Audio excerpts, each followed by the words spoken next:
Change Your POV podcast is about building confidence in your own beliefs, morals, and opinions while challenging yourself to be open, humble, and curious about things that you are unfamiliar with, don't have experience in, or straight up disagree with. We will explore concepts and ideas that will challenge you physically, mentally, and spiritually.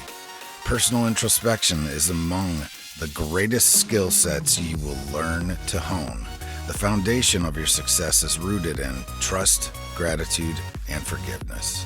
So join us as we explore things that we are unfamiliar with, strengthen things that we are, and are always challenging ourselves to become better. Change Your POV podcast, where perspective is the vantage point of success. Well, good morning, sir. Good morning, sir. How are you? I'm doing well. Happy 2 days after Christmas. 2 days after Christmas, a few days before New Year's. This is the weird time of the year where it's like that limbo time. It's in between. Yeah, and I gotta tell you, man, work has been pretty rough the last two. You would think in most years, the end of the year, like this time of year, nothing going on, and it's just kind of quiet, and it's nice because people are on vacation. But for some reason, just the nature of our business this year created a lot of work for us at the end of the year. Mm-hmm. Jumping through hoops right now. I can imagine. I feel the same. Well, this is always a rough time of year, a lot of times for veterans. Yeah, that's true. So I've been dealing with an extraordinary amount of work with one-on-one sessions and stuff with veterans. Yeah. Talking about the holidays and, it's shockingly too, and we've talked about this in the past, shockingly, lots and lots of folks spending their holiday alone. Yeah. Which hurts my heart a little, just going to say. Yep. Yeah. Some people want a little solitude and alone time, but this time of year, I don't know. I don't know if anybody really wants that. Well, I think it kind of amplifies the fact that they have no family, and right. and it's different for different eras too. Sure. Of veteran, and a lot of the veterans that I deal with and talk to have pre-existing conditions. Right. Whether it's diabetes or, who knows? There are just so many different things. Yeah. That they're high risk for transmission or dying if they get corona. Right. Because at the end of the day, it might not have much effect on you or I, because we don't really have pre-existing conditions other than obesity for me. But other than that, and all my blood numbers and everything are perfect. So even though, I might have weight issues to an extent, I guess I'm just big boned, Eddie. Big boned. I'm husky. I'm a husky guy. Husky? So we threw you into a stew? Right. Right? Husky. We could boil you down. Yeah. Nice. So lots of that. So they need to isolate anyway. And it's just like amplifies everything. So it's kind of shitty. That's a big thing. Kind of a big thing going on in New Hampshire right now, where there's a large homeless population that's been essentially camping out on the, camping out on the lawn of a large courthouse building. There's like a park, like a court in Manchester, largest city in New Hampshire. They got like the courthouse and a bunch of other buildings that law buildings and city buildings kind of thing, and they all live out there, and they're telling the state up in Concord, they're like, hey, you guys need to, this is a state problem. And Concord's like, no, this is a Manchester problem. So they're going back and forth about what to do with all these homeless, and unfortunately there's a large population of these displaced individuals that are veterans, which breaks my heart. That was my next question. Yeah. And so now they're trying to figure out, they had some like temporary housing that they tried to put them in, but that didn't work. So it's all over the news. It's been big news lately, especially with the cold weather, and we had a couple big storms come through here. And so on one hand, they want to do the right thing by the veterans, and well, not just the veterans, but the homeless, and get them off the streets and get them into some shelter somewhere warm. And then, but the other side of it is, they're like, it's a drain on, the city, because it's literally, you can't go downtown and walk around without literally running into just homeless people all over the place. It's pretty sad. And there was last year we had it's been like this for a while now. It just seems to be getting worse. Unfortunately, there's a huge drug problem, methamphetamines and et cetera, that's basically kind of causing a lot of the homeless situation, because people are just hooked on the drugs, man. It's awful. Yeah, for sure. Good Lord. Yeah. What a shitty state to be homeless in. I'm just saying, it's freaking cold. Very cold. I think unfortunately, let's be honest, there's a homeless problem everywhere. There is. Right now. Like the West Coast, oh my God, it's madness. Even here in Syracuse, I mean, they're because where I see them every day. Yeah. Every single street corner, every single corner where there's like a major thoroughfare, there's somebody panhandling. Well, that's so that's the other thing I was going to talk about. So you got the true homeless people, but then you've got these crews of people literally that will be on these like corners throughout different towns and cities. And what's weird is, if you pay attention, not a lot of people do, but if you pay attention, they get rotated around. Oh, of course. It's like a team. It's like a team of people that literally get picked up by a van. I don't know if it's like organized homelessness or whatever. It's a total scam, dude. It totally is a total scam. You get these people and they'll just stand out there, and then so they don't get noticed in a particular spot for too long. They'll pick them up and literally they'll rotate them, not just within the same city, but they'll rotate them from, like they'll take them from Manchester and move them to Concord, and they'll take them from Concord and move them to Keene, take them from Keene and move them to Nashua. You know what I mean? They'll just rotate them around. It's crazy. And I go to all those cities pretty regularly, so it's easy to, I kind of remember who's where. And I'm like, wait a minute. So it's like a organized panhandling ring. It is. It absolutely is. Yeah. And if I wouldn't be surprised that that like even organized crime is involved in that. I really wouldn't doubt it, especially when it comes to like the drug part. So, all right, you go panhandle for the day and we'll give you drugs at the end of the day. Exactly. But we get all the money. Right. I'm curious, though, how much do they actually make? I remember like back in, it's like one of those like 60 Minutes or 2020 like did a segment, and I don't remember exactly when. I just remember it was a few years ago. Not like a few. I say a few, but probably 10, if not more. And there was one person, I remember them confronting, and then she agreed. It was a female. She agreed to do like an interview, but like, with her face obscured and all that. Right. Yeah. And she was saying she literally, and this was in New York City. So she would drive in, and I can't remember where she lived, if it was Connecticut or outside the city, or New Jersey. It was one or the other. And she would drive into the city every day, park in a parking garage, her minivan. And then she would go to, there was like a corner or two, or there was like 4 or 5 different spots that she would shift around. Yeah. And she was making somewhere around 35, 40 grand a year. Wow. Just panhandling. And that's tax-free. Tax-free, yeah. Yeah. So, not counting all the food and everything else she probably got too, right? Yep. Water, all that stuff. And she would just bring shopping bags and then walk back to her car. No kidding. Yeah. Wow. Yep. So, I don't know. Crazy. Well, I have to tell you though. But you know what? Let's be honest. I have a feeling that is the exception, not the rule.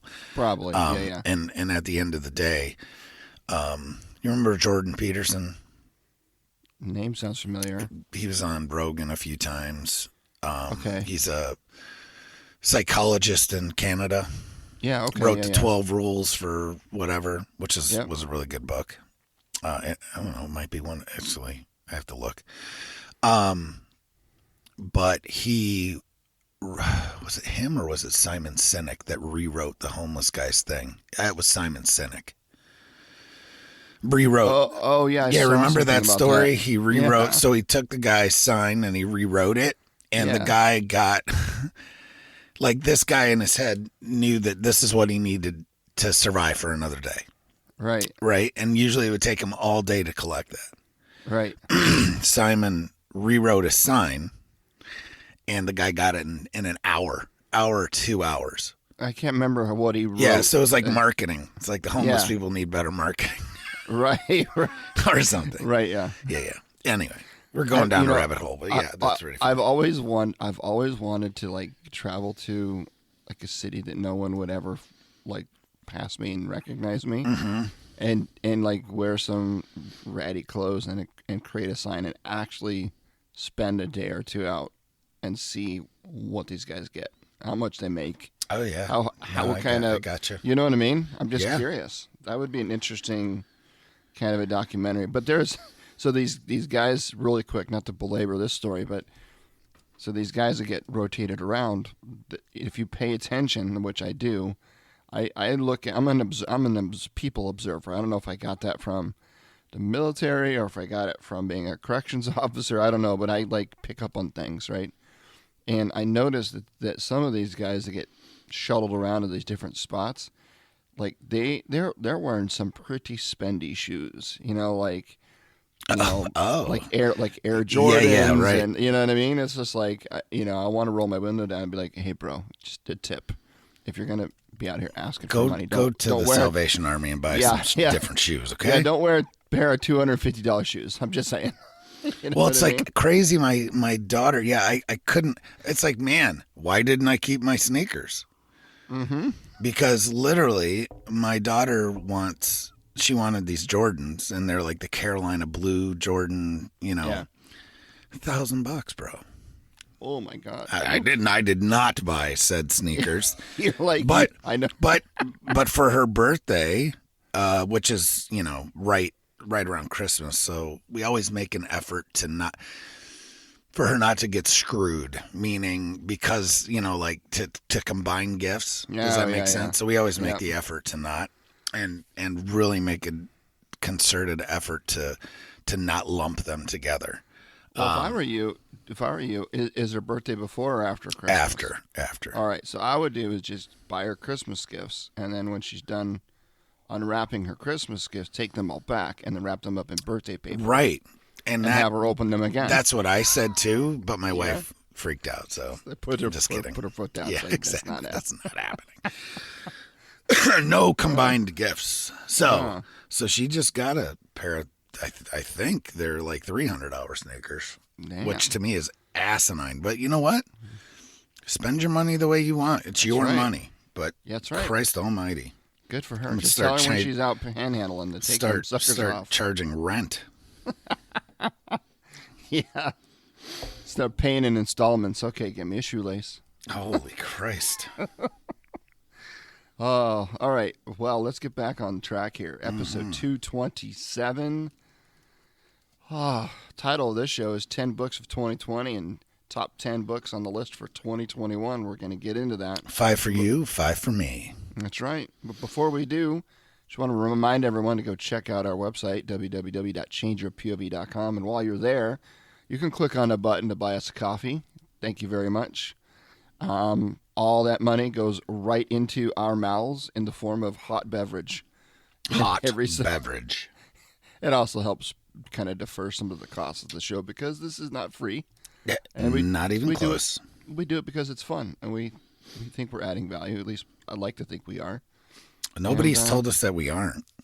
Right. I've never had anyone be like, you should quit. Yeah, exactly. We've had the opposite, and people are like, "Oh, where'd you go?" Why aren't you still podcasting? Right. But maybe we do suck. I don't know. But nobody ever says it. So Yeah, they're nice enough not to. they lack not the to sack, I guess. And here pretty soon, I'm in the process of converting all of our shows off of Libsyn over to the new platform called Anchor. So if you want to go check out some of my earlier shows that I've got up there right now, I got about I'm getting into around episode 100, Bennett. I've gotten that far. Wow. But I'm starting to get into the Motivation Mondays and some of our other shows too, which is pretty fun. But you can go check that out by heading to anchor.fm/change your POV. All right, now on to our book review, About Face, The Odyssey of an American Warrior by Colonel David Hackworth, U.S. Army retired. This week we're covering Chapter 6, The Only Game in Town. We'll jump into some military news, and then we'll get into our books, and then we'll close out the show. How's that sound? Sounds great.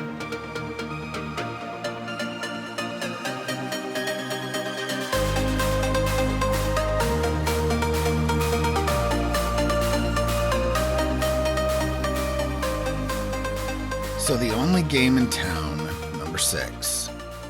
It's not a simple matter to get a company of infantry and say, you guys are going out on patrol tonight to capture some Chinese prisoners. The average military unit doesn't have the unique skills necessary for the conduct of successful night operations, especially back then, if you really think about it, right, against an entrenched enemy. We decided we needed a specialized unit, and for the specific purpose of conducting patrols against enemy positions all along the regimental front, with the specific mission of taking prisoners as a means of gathering intelligence and information. The question of who would command this unit, which we called the Wolfhound Raiders, of course, received a lot of attention, and I recall being surprised that the name of this young lieutenant percolated right up, and everyone said, yeah, that guy is something else, and it was Hackworth. Colonel George B. Sloan, U.S. Army retired regimental CO of the 27th Infantry in Korea, 1951. So the Raiders, huh? Yeah, stealing the Marine Raiders name. Standing up a unit of essentially volunteers. Yeah, it was volunteers. I mean, they came from every outfit in the regiment, about 400 in all. And they're looking for 40. So Colonel Sloan had not set a strength limit, but 400 we did not need. Wow. So let me read this a little bit. Other than the guys from G and E, the volunteers were mixed bag. Super gung-ho types who did not like trench warfare. 8 balls, a cunning top kick was trying to unload. Bored troops just looking for adventure. We had a little time to cull through the herd of would-be warriors.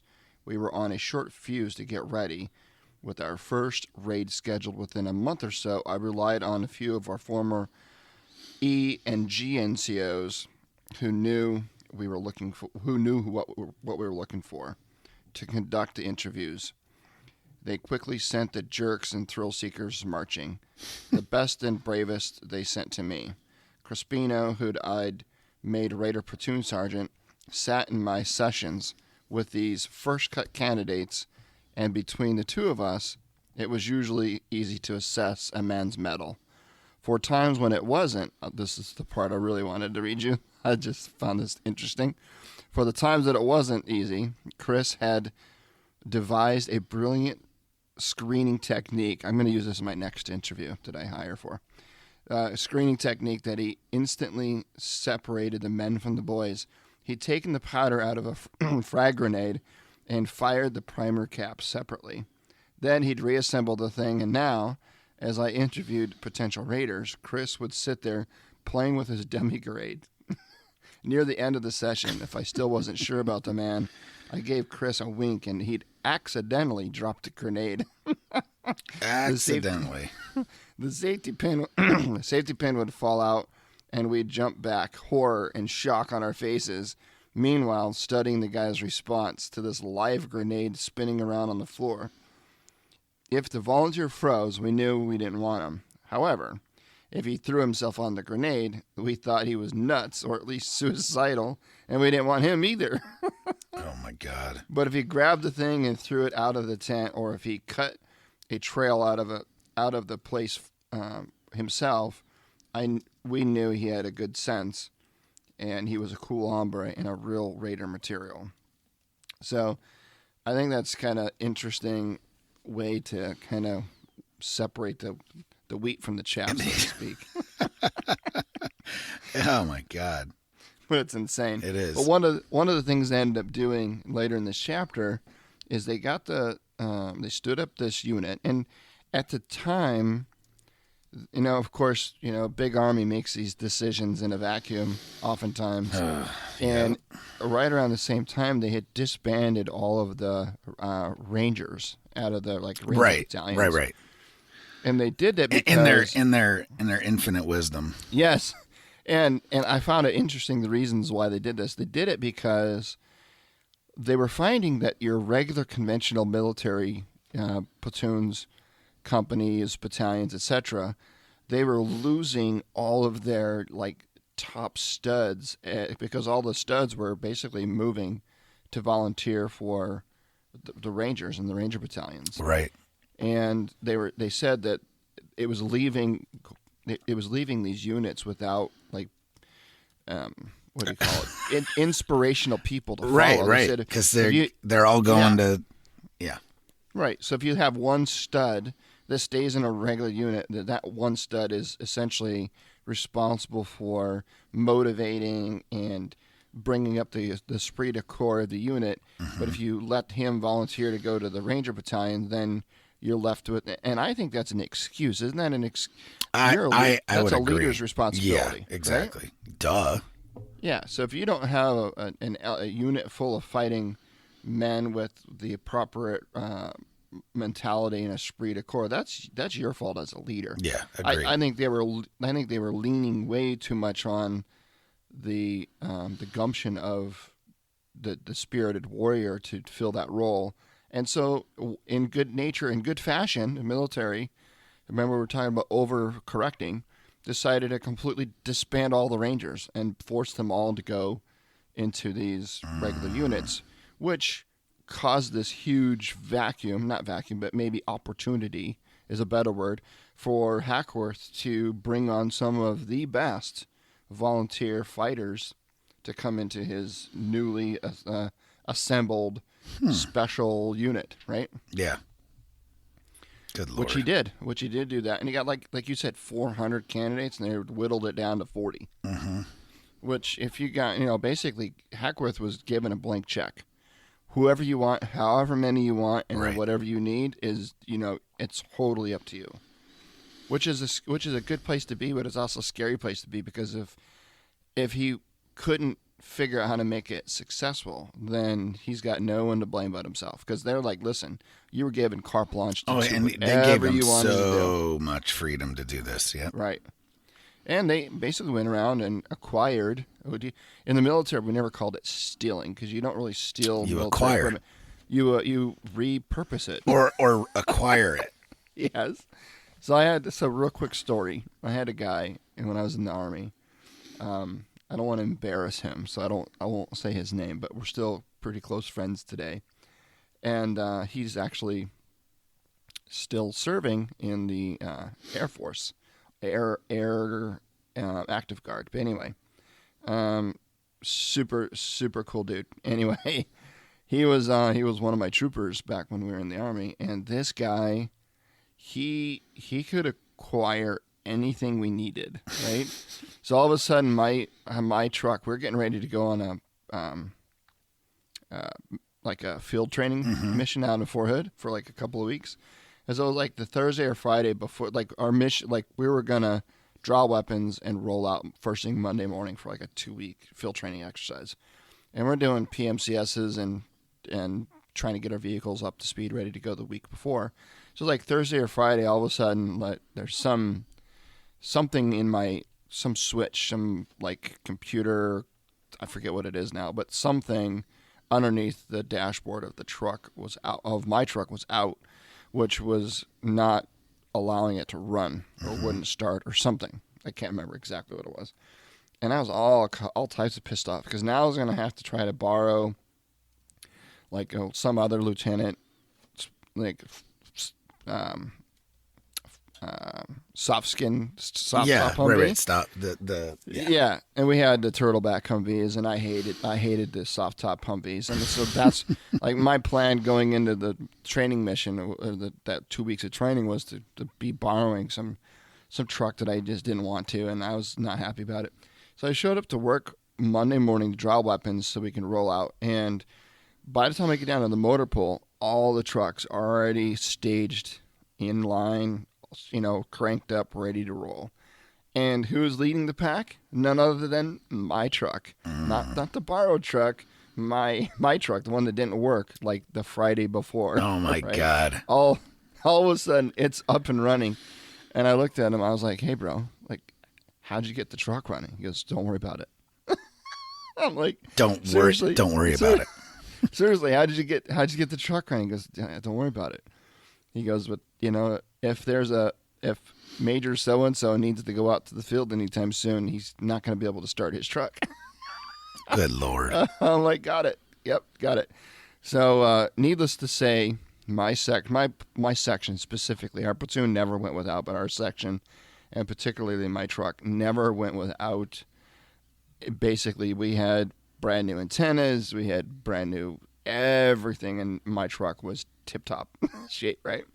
And we didn't steal anything. We just reappropriated military equipment. Repurposed. So anyway, great guy. I loved him. I still love him to death. And I'm sure he's probably making sure that his vehicles or whatever he works on in the Air Force is in tip-top shape. I guarantee it. Right. Anyway.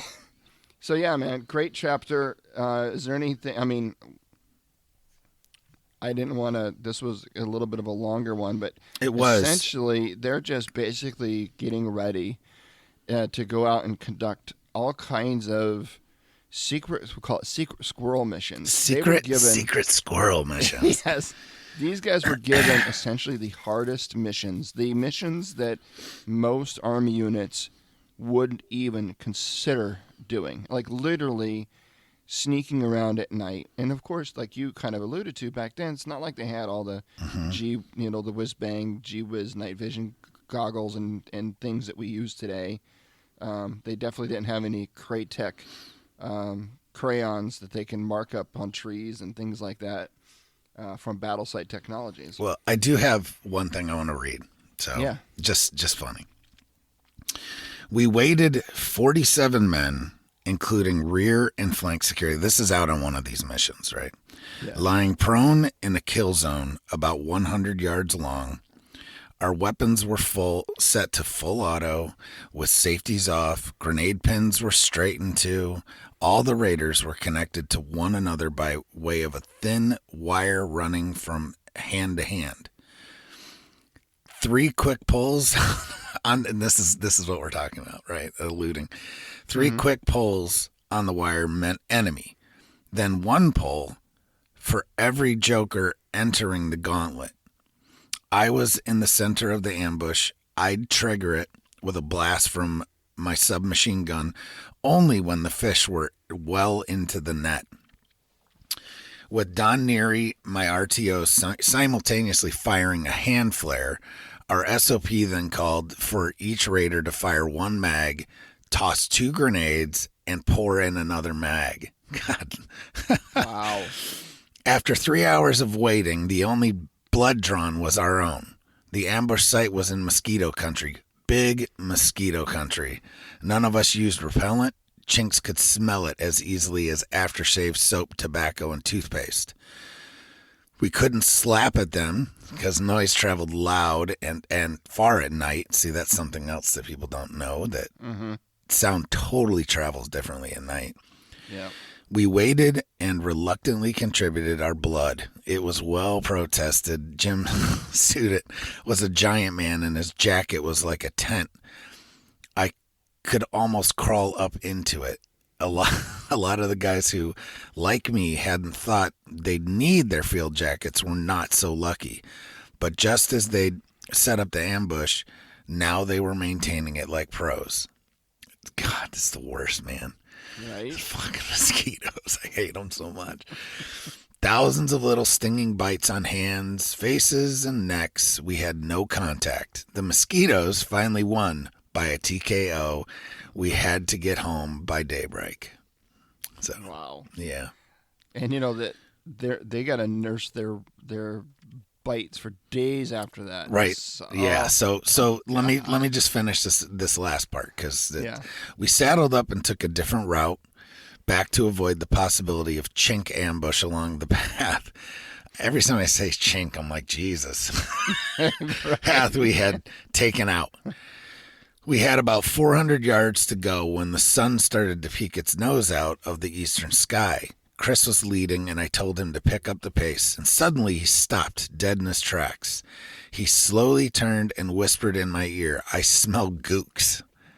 I took a long sniff. "Chris, you're hallucinating. There are no gooks here." He insisted, "No, I smell them. They're around here somewhere." The sun was really starting to make its move now. I had the monkey on my back. We had to return to our lines in a hurry, or we'd get the shit chopped out of us in the middle of no man's land.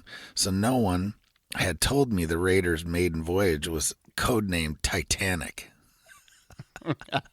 "Let's get the hell out of here," I whispered. Good soldier Crispino started off again with me. It fired down his neck. He took one more step. "Look, Hack, they're here. I smell them. No shit." "Chris, get behind me. I'll take the point." Fucking Hackworth. I had taken no more than 5 steps when I heard a metallic click. I knew the sound, a bolt going back on a weapon. A fraction of a second later, red flames licked out of the darkness from a distance of 5 feet. Slugs leaving a Chinese burp gun. Oh. I 5 felt, feet. Yeah, I felt the slug smash into my stomach even before I heard the report. I hosed down the flames of the long burst of 45 caliber slugs because he had a Thompson, right?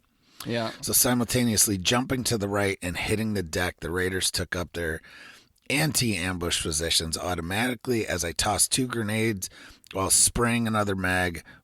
After one more grenade, I charged the ambush, blasting away. And Steve Prezenka, "Look out. You taught me well." Moments later, 6 dead Chinamen were stretched out in the tall grass, but Chris was also down and very still, about 5 feet away. It was light enough now that I could see his head was covered with blood. I felt sick as I slowly turned him over. Chris looked up at me with vacant eyes, then slowly a sly, mischievous grin across his face. "See, Hack? I told you I smelled him." I told you I smelled them. Unreal, man. So they took some casualties that day. Yeah. I mean, not a lot though. It could have been way worse. And a regular unit would have. Well, a regular unit, I don't think would have ever attempted that mission. Chinese. He also says the Chinese had a smell of rice and garlic, a putrid, unmistakable odor that started the adrenaline flowing with the first whiff. So I will tell you, having served there for a year, so I know he talks about it later in some of these chapters. Yep. We haven't talked about it here, but they have an element called Katusas that serve that augment the U.S. military forces. Yeah.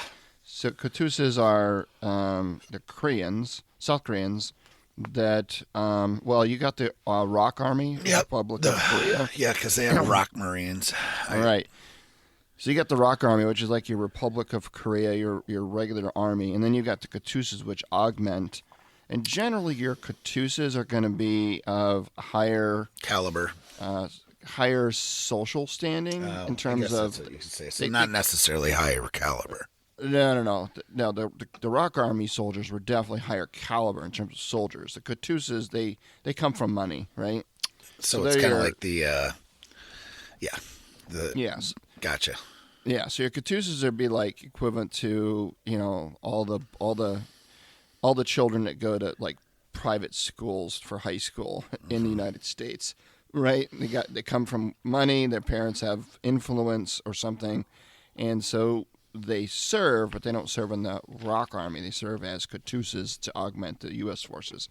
In a lot of cases, a lot of the Cattousas, well, at least, in my experience, they didn't really do a whole lot. I mean, they didn't really contribute to the strength or the tactics. They were just bodies. They were just there, to augment, right? And I think the same is true for them. But anyway, I will tell you that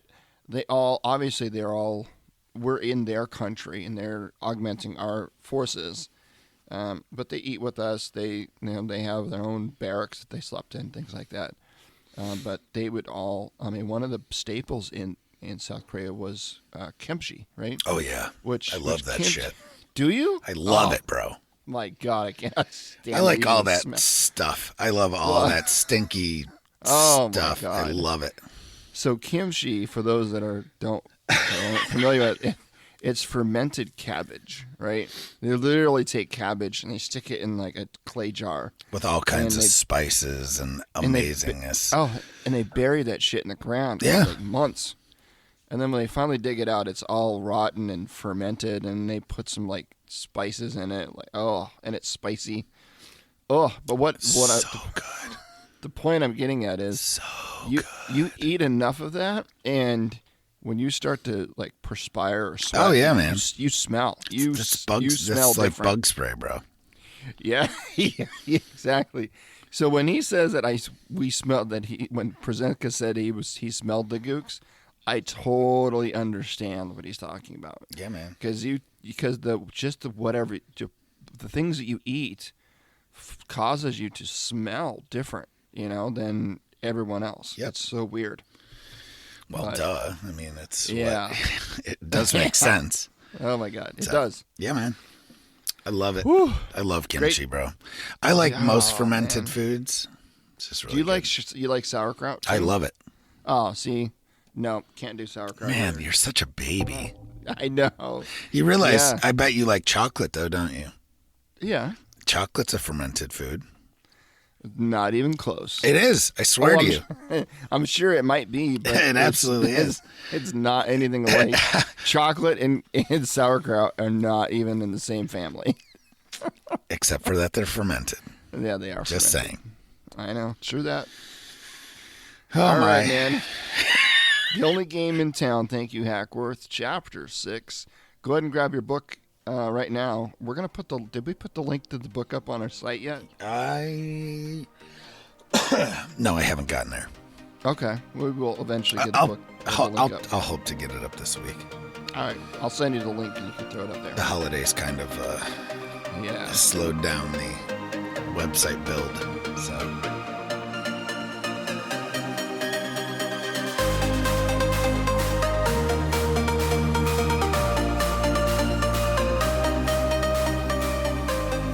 All right, segment 2, military news. This week, we are going to share our thoughts about. It's kind of a relevant topic. It's timely. It's happening right now. Some of you are probably following along, but it's what President Trump is doing on his way out. He's pardoning a lot of folks. A lot of folks. A lot of folks, and there's some in particular we're going to talk about. If I can bring up the article. Yeah, I know, right? I'm trying to, too. I'm still loading, so whenever yours starts hold on. Clemency for war criminals. Yeah, well, what actually started this? So the for me, because I sent this. This is written 4 days ago. Right. And today is the 27th, right? Yeah. So 4 days ago, so whatever day that is, that would be the 23rd. The article is in Military Times Pentagon and Congress. Trump pardons former Representative Duncan Hunter and 4 Iraqi war vets convicted in the Blackwater shooting. So this has caused kind of, a line of controversial acts in executive power by the commander-in-chief, right? And these 4 vets, so you had a 2007 Iraqi massacre, and it made a lot of news, but a lot of people it's like they hear it and they forget about it, right? Yeah. Now they already had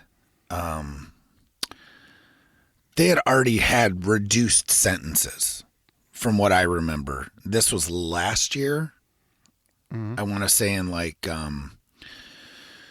late summer, September, something like that. So a federal judge greatly reduced the sentences of 3 former Blackwater contractors in the latest development from a complex case dating back to 2007 shootings of unarmed civilians in Baghdad.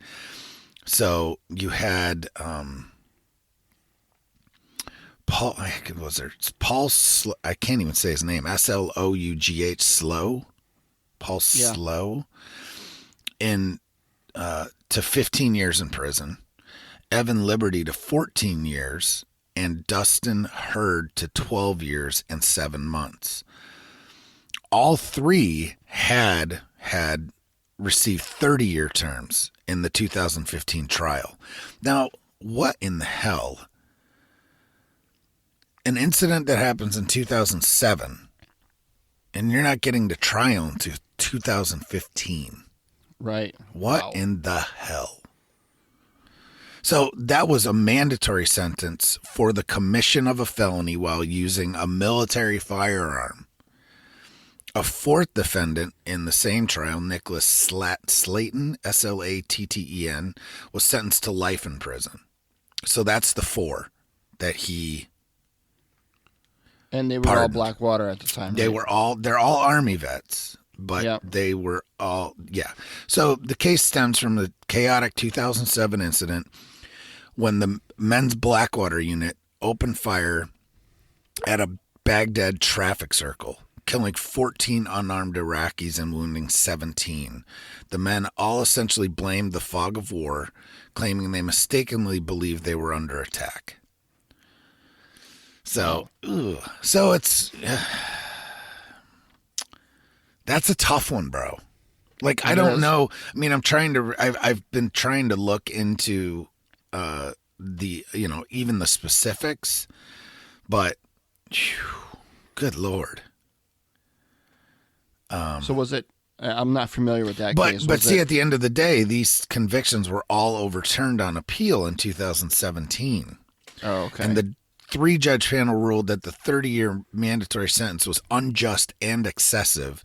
The rule was meant to be used on drug traffickers, so it's however they prosecuted them, right? Which was the military weapons prosecution. Yeah. So that to me kind of, it's like it raises flags on, are we over prosecuting? Are we litigating? Or it's, you know what I mean? It's like, is it somebody trying to is it a prosecutor trying to make a name for themselves? Like, what's going on here? Right. Yeah. And the big difference between this case and a lot of other military cases is the fact that these 4 Blackwater, now Blackwater is a civilian contractor and company. So these guys were not tried under UCMJ, right? No, this was civilian court. Right, which is different, and it's probably the reason why there's a lot of, differences in this versus military members that are charged with similar crimes, right? Because they're prosecuted under UCMJ under a different law, different statutes, different laws, versus the civilians that are, you know what I mean? So yeah, right. So it's yeah. one of these things, like, why were these guys even prosecuted in the first place? Yeah. And Trump, in his own thing, he says his concerns about judicial overreach. right? So it's not necessarily that these guys were totally innocent, but maybe they were prosecuted to. Well, they didn't even. So what I just read is they weren't even prosecuted for the actual deaths. They were prosecuted. They're in a foreign country, and they're prosecuted under U.S. laws for what was that I had said? It's military weapons. Using a military weapon. A felony while in commission of a felony while using a military firearm. So it's like, this is why contractors get paid six figures. Yeah, right. I mean, not just because they're putting their life on the line, but because, and frankly, if the shit goes down, they're on their own. Right. Yep. So I'm pretty sure Blackwater didn't cover I mean, maybe they did. I don't know. Blackwater covered the legal expenses that these guys have been fighting since, for the better part of a decade. Yeah. I don't know. And then in the end, just to get pardoned. It's like, God damn it. Well, I'm sure there's a lot of documents that those contractors have to sign coming onto a company like Blackwater that basically says, if you're charged or found guilty of any kind of war crime, that's on you. I'm pretty sure Blackwater has found a way to get out of, because to my knowledge, there's never really been any charges against the company itself. They've always just, charged the employees of Blackwater, because this isn't the first. Well, and at that time, Blackwater, right? And then they also changed their name. Yeah. And a lot of that stems from this, this incident. And I know Eric Prince, who was the CEO and founder until I think he left in 2009. And they renamed themselves. I think you say Z, but it's XE Services. Really? And then in 2009, and then known as Academy since 2011. That's weird. Didn't know those changes happened. Yeah, absolutely. So they want to separate themselves from the Blackwater name, huh? Right. Absolutely. Yep. But now it's owned by somebody else. It's like Canisius Holdings or something, but I think it's wow. And that was a merger between Triple Canopy, remember them? Yep. And Academy. So along with some other companies too. So do you think that do you think there's actual need for mercenary companies? Well, I mean it's a private security company, and to say mercenaries, I mean, I guess they kind of are, but they're kind of not. I mean, yeah, they're professional paid military, which has been in existence since the beginning of time, right? Yes, exactly. This isn't a new concept. So, they're essentially paid, call it what it is. They're paid mercenary service. Basically, if you need a combat force to go in and do something, and you don't have regular conventional military at your disposal, you can literally hire these guys. And direct action's not the only thing they do. They do protection and they do other things. Yeah, I mean, whatever the clients need them to do. But because here's the bottom line: there is at a lot of times in Iraq, there's more contractors than there were U.S. military, and the reason is because there's multiple reasons, right? Frankly, they're cheaper. At the end of the day, they're cheaper because they don't have to pay them as employees. They're contractors, right? Right.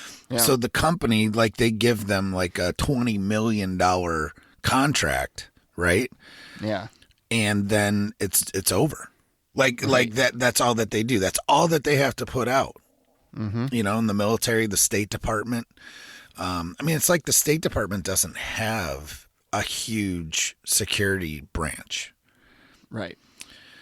So they contract a lot of these guys, and that's what Blackwater mainly did for quite a while in Iraq. Was protecting diplomats for the U.S. Embassy. Correct. Right. My section almost killed a truck of Blackwater guys. We were traveling from eastern Baghdad over to Bayap, Baghdad International Airport. And it's a trip that we made probably every 2 weeks. Never a fun trip because we ended up having to travel on a main MSR, main supply route that was heavily IED'd and lots of attack. Route Irish, are you familiar with it? I've heard of it plenty. So Route Irish is basically the main thoroughfare that kind of connects eastern Baghdad from eastern to the western, or it goes from basically you use it to travel to the Green Zone, to Victory North, Victory South, Bayap, and eastern Baghdad. So anyway, did a lot of traveling on that road. Awful road. And in some areas, it gets pretty congested as you start getting into, more densely populated areas.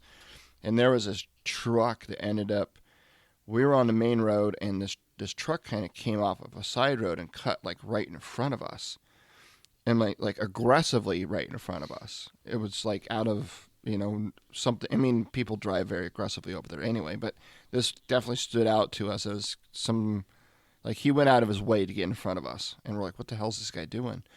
And then all of a sudden we look, and it was like a little Toyota pickup that had how many? There's a billion Toyota pickups there. I know, but they had like a canopy over the back, so you couldn't really see in the bed of the truck. And all of a sudden, like the little canopy door opens up, and all of a sudden, these AK-47s started to come out. I'm like, oh Jesus, here it goes, right? Here, I'm thinking that this truck pulled out because I was a lead truck. I'm thinking this truck pulled out to get in front of us to kind of stop or slow us down, while other vehicles are probably, pulling up the rear, and they're basically boxing us in, and we're getting ready for just an all-out firefight, right? And I tell my gunner, who's up top, he's got a 50 cal, and the 50 cal would turn this truck and everybody into Swiss cheese, but we didn't know the level of bad guy forces that we're about to engage with here. So I'm literally almost just about given the order to engage. And all of a sudden, the canopy opens all the way up, and I'm like, oh, geez, here it goes. And I look in there, and there's these non-military dressed males, but I could tell that they weren't Iraqis either, right? They all had beards, and they all had dark glasses, but they were definitely not Iraqi. They were white, American-looking. And I was like, wait a minute, hold on, something's not adding up here. And I think they saw the 50 cal start to kind of train on them. And they're like, oh boys, we better tell these guys that we're friendly. So we ended up they gave us a little hand signal, and we're like, okay. So we couldn't communicate with them. We didn't know what channel that they were on, or if they were even using military radios. We had no idea. So we ended up kind of following them. They ended up going to Bayap as well as us. We followed them right into the gate, and they pulled over, and we pulled over and started talking to them for a little bit. I was like, man, you guys are so lucky. We almost lit you guys the fuck up.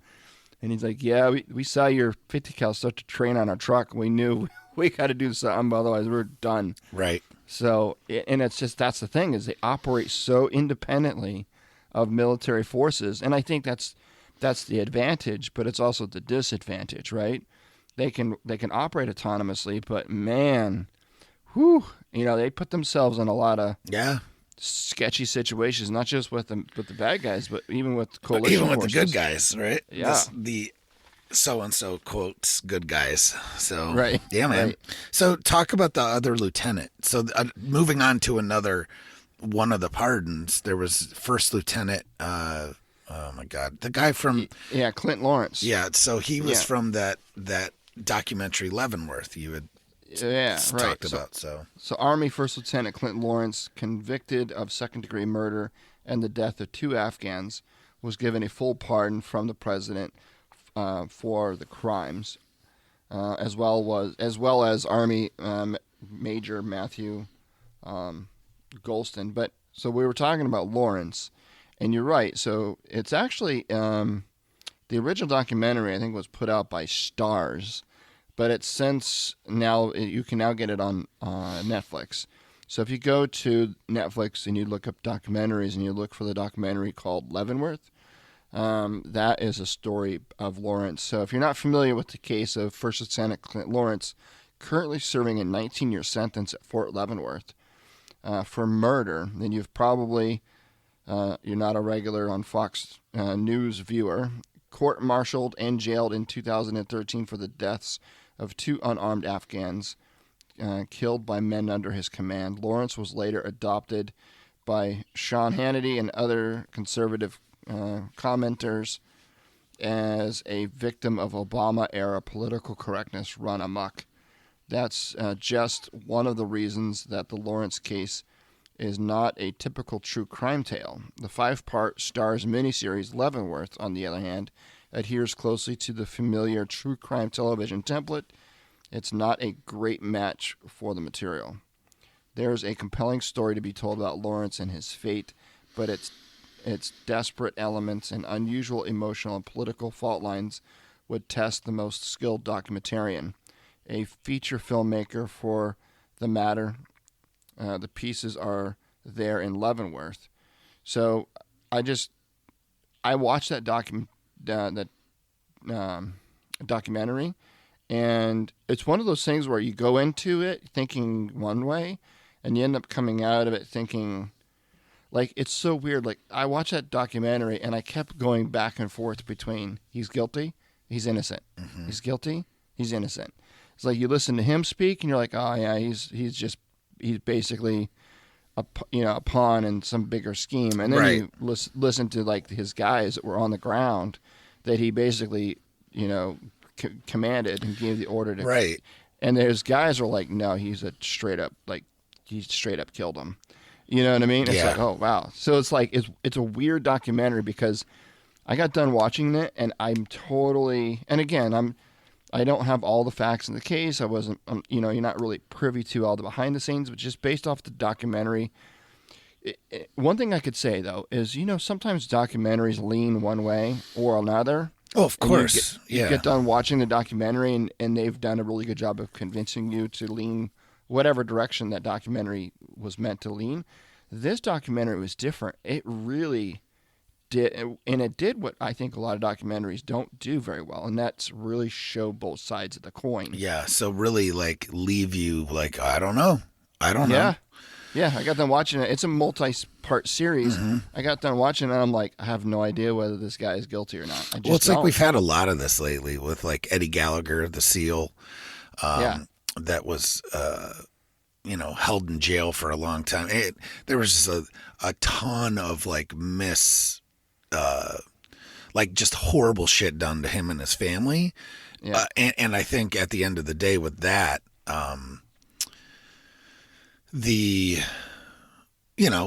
it's shit that happens in war. And at the end of the day, though, the command has lost a lot of credibility because they will not admit that they fucked up. Right. And that is typical in almost all of these cases. So like Major Goldstein, I don't know what to call it. Special Forces guy, right? At the time, it was in 2010. Goldstein was part of an operation, which was to liberate part of Helmand Province, right, from the Taliban. And in February, a bomb killed 2 Marines that had been working under Goldstein's command. Now, Goldstein and his team searched nearby villages for the bomb maker, who is believed to be a local guy named whatever it is. And the tribal leader alleged that he was also a member of the Taliban. So the tribal leader, so who knows? So now we get politics in foreign countries involved here too. So the tribal leader said, oh yeah, this guy's the bomb maker. Mm-hmm. But there was beef between the tribal leader and this guy. Right. So who knows, so then according to the army, the leader did not want Rasal, this is the guy, released, and feared that if he was released, he would kill the tribal leader.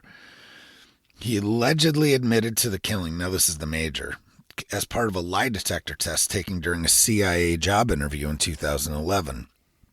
It was also reported that in the interview with the CIA, Goldstein claimed that another soldier had later taken the alleged bomb maker off base and then shot and killed him. And Goldstein later helped burn the body. And after this revelation, the Army investigated the case, but closed it with no charges in 2013, right? Mm-hmm. But in November 2016, Goldstein was a guest on Fox News show, asked by host Brett Baer if he had killed the suspected bomb maker. Goldstein responded yes, and Goldstein's admission led the Army to reopen the case. Oh, my God. Like, seriously? Right. Well, I guess, so at the end of the day, I mean... Do you think he was right in killing the bomb maker? I don't know. Of course, if he's a bomb maker. Yeah, but should he been judge, jury, and executioner? I don't know. And that's one of those things. Right. Again, this is why I'm not there. This is why I'm not part of the situation. You know what I mean? Right. Yeah. And frankly, I've learned to not have an opinion on these things until I know as many facts as I can. And I really, a lot of people can't do that. They just make these snap decisions. Dude, I don't know. You know? So there's a lot of shit about that, you know, but Trump pardoned him and the resulting dropping of all charges. But the command, Special Operations, Army Special Operations Command, you know, is kind of causing a little bit of shit about it. So whatever. Yeah. And they're talking about, you know, whether or not they're going to reinstate a Special Forces tab and like that's and a Distinguished Service Cross that he got. Like they took that away from him. I mean, he's not spending the rest of his days in prison, so no. I don't know if he's so the rest of it, you know, again, at the end of the day, whatever, bro. Yeah. And supposedly, yeah, it doesn't matter. But at the end of the day, it's like, are some of these things overreaching? Again, I don't know enough about them, but it seems like, again, and I hate it, how this has just gone right along party lines. Orange man bad, Trump is bad. So the people that he pardoned are bad too. Right. Even if there's legitimacy to the pardon, right? So, right.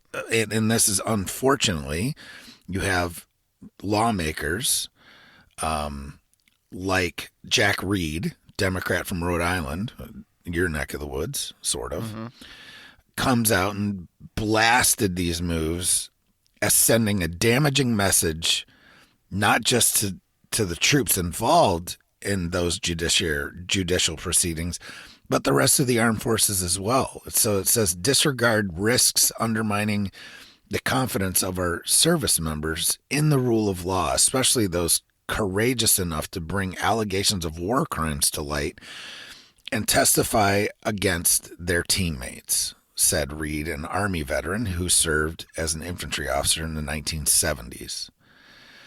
Numerous Democrats on Capitol Hill have cited their displeasure with Trump's decision announced late last week. So it's, you know, it seems like, you know, I don't know. Again, it's hard to, I don't want to accuse these guys of, you know, playing politics, but it seems like they kind of are. Like, right. Just shut your mouth. Like, what you know, unless you're talking specifically about a case that you know about, unless this guy, you know, Reed, unless Jack Reed knows the intimate details of these cases, he should just shut the fuck up. Right. I think that's what made that documentary by Lawrence so compelling, is listening to his men that he commanded on the ground over in Afghanistan. Like, they're like, no, he straight up killed these guys. You know what I mean? Like, and that's the thing, is you don't know unless you're on the ground. And these guys were on the ground at the time with him. But then you get into, well, maybe they're deferring some of that responsibility from themselves onto their lieutenant. Projecting, right. right? So it's like and or we'll bring up the other part that it's a sexuality issue. Sometimes, I mean, and I'm not saying that that's it, but it just kind of seems like that might play into it too. Right. Yeah, because in the documentary, Lawrence talks about essentially coming out as homosexual, and he was hiding that for the longest time, and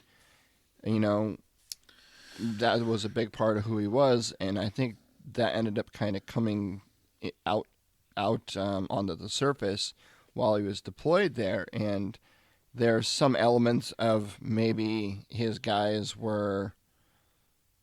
Not retaliating is a bad word, but his guys were not excited. Had issue with him being right. gay. Yeah. Right. Yeah. So it kind of there's a little bit of an element of that too. That kind of as if the fog of war wasn't foggy enough. Now we got to throw in. Well, that I think sometimes, unfortunately, it's a double-edged sword in that aspect.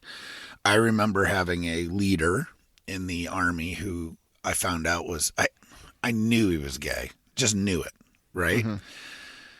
But a lot of people took it hard because they were like, bro, if you just said that you were gay, this wouldn't have been an issue ever. Yeah. But it was a different army. Right. Like it's like holding something against somebody because they weren't upfront about it. People took that as like like you're a liar. Right. Right. And I'm like, what the fuck, bro? Like, I actually defended this guy because it's like we had a don't ask, don't tell policy at the time. Right. Right. Yep. Couldn't openly. You couldn't. I mean, this was when George Bush was in. You couldn't admit that you were gay. Like, you could totally, if the person wanted to push it, if somebody wanted to push it, the command could totally kick you out. Right. Yeah. And this guy was a great soldier, frankly. But, unbelievable. Like, just, it is what it is. But people would take that as like a slight, like, because you're lying. Like, if you're gay, just be yourself. And for me, it was never an issue, but that's how I look at it. Some of these folks, it was an excuse to just be, bigoted a little bit. But either way. When we got our deployment orders, that was one of the things is all of a sudden, a lot of people were going to the command, claiming that they were homosexuals, and they were trying to get what in the fuck? Seriously? Trying to get released from the service. To not have to go to war? Yep. Oh, and we had this, my God. We had this one guy that went and talked to our first sergeant and said, because we got stop loss orders and everything, right? We're going. And we're training up for it, and everybody. And this guy got scared, and he went into the first sergeant. And he goes, "Yeah, I'm gay. I can't deploy." And the first sergeant's like, "All right, I need you to go and bring your boyfriend, your significant other. I need you to bring him in here. Oh my God, so we can talk to him." So he left and goes and gets this guy and brings him to the first sergeant's office. And the first sergeant's like, "All right, kiss him." And the guy's like, "Excuse me?" Like, kiss him. And then like. They couldn't bring themselves to actually kiss each other in the first sergeant's office. And the first sergeant's like, "You're not gay. Get the hell out of the office." Oh, that's awful. Yeah, true story, but man. it's all just ridiculous. It is. It's just, and you're listening to this, and you're like, "No, that didn't." I'm telling you, man. Yeah, it's like there's some crazy stuff. Oh yeah. And then there was some crazy shit. People trying to get out. I mean. Oh yeah. Well, then there was guys that we knew were gay. They were open about it, but they were like straight up warriors, man. They absolutely. Anything. Nope. You know what I mean? Absolutely. Yeah, man. So it's just sad that people use that. It's just another way. It's not even just that. It's just that people will latch onto whatever they can to get what they want sometimes, and that's right. Oh my God, crazy. Just insanity. Get the hell out of my office. Get out of my office. You're not gay. Wow. Fun stuff.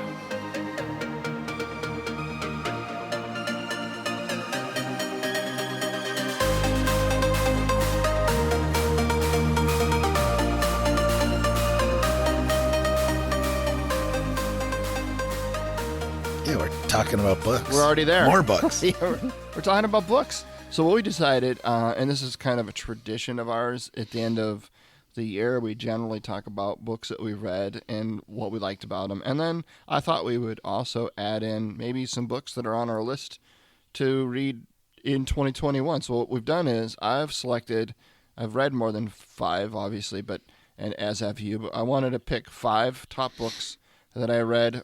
When I say read, it's synonymous with listen to on Audible, because it's not that I listen to every book on Audible. I have read actual hard copies of some books, but generally I don't have time to read, so I listen to audiobooks. So most of my books are via Audible, on audiobooks via Audible. Anyway, so I've selected 5 of my top books for 2020. Bennett, you've selected your 5, and then we're going to get into my 5 books that I've got on my wish list that I plan on listening to or reading in 2021, and you've got your 5. So 10 books in 2020, 10 books in 2021 for a total of 20 books. So these are, I like doing this because I've listened to some podcasts in the past where the hosts have done something similar, and I found myself with a notebook and a pen and writing down some of the recommendations, and actually went out and listened to some of the recommendations and found some incredible books. So I'm always on the lookout for recommendations from people that have either read or listened to books, ones that they like. You and I are always going back and forth, sharing things that we've read or listened to with each other, which is awesome. And there may be some duplication here. Some on my list may be the same on your list, which is totally cool. So I'm going to start, and these are in no particular order. These are just the order in which I wrote them down in. But one of the books that I really enjoyed that I listened to in 2020 was a book called Fortitude by Dan Crenshaw, who also was on last week's episode in that little audio clip of him kind of land-basting Pelosi on her position, or what do you call it? Just her politics in general. Yeah, it's do as I say, not as I do. Yeah. Yeah. But so I'll just put it out there too that this book is on my list too. Right. So I'll bring it because there's overlap there. But then Dan went and done pissed me off this week. Hey, I was a little pissed off last week too. I caught that. Yes. And so this week too, though, because he voted yes for this omnibus spending bill and the COVID relief package. And that pissed me off that he voted for it. I didn't expect that from him necessarily. I thought he would be one of the guys that opposed it, but because I opposed it. You oppose the spending the bill relief package? Yes, correct. Because it's porkopulous, man. It's freaking just loaded down with pork. And no. No. I mean, and then the spit in the face of $600. It's not because of that. It's, but we don't want to pay direct payments. Well, you know what? Frankly, it's our tax dollars. It's our money. It's the American people's money that they have put into the system as citizens of the United States. But why are we literally sending billions of dollars overseas when literally people are dying here? Like literally like about to get evicted, literally about to lose their homes, haven't worked in months. How dare you? That's my opinion. I'm a populist when it comes to this type of stuff, right? So anyway, let's move forward. I found a meme this week of this really handsome fat guy wearing a pair of suspenders out in front of his Ford pickup truck that says, "Ladies, if you can't handle me when I'm broke, you don't deserve me when I got $600." That's amazing.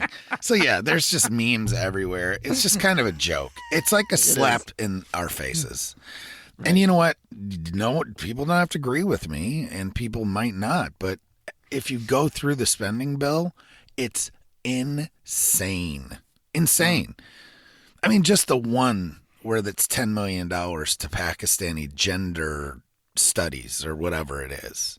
Wow. Like, seriously? Why? Like, I'm all for gender studies. Do whatever you got to figure out. Like transgender studies or whatever. But Yeah, let's do it in America. Why the fuck are we sending $10 million to Pakistan for it? Right. Doesn't make any sense. Anyway. So, whether you like him or dislike him, he still has a great book, Fortitude. It is, and it is amazing. I just want him to hold that line more. That's just me. Yeah. But so whatever. Sorry, didn't mean to go down that political. No, it's all good. But I that's like what we're here for. But that's see, even though it's whatever, doesn't mean I necessarily agree with him. I agree with his philosophies though, and Fortitude is a great book. Period. Yes, and if you're gonna send me a $600 stimulus check, I will take them in all. I'll take it in all nickels, please. All nickels. So all nickels. We actually, my wife and I, if we were going to get it, folks, just putting this out there, I don't want the stimulus. Even if it's $2,000, I don't want it.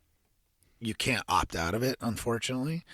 But what I've decided, my family has decided to do is we will donate said money to the charity and or cause of our choice.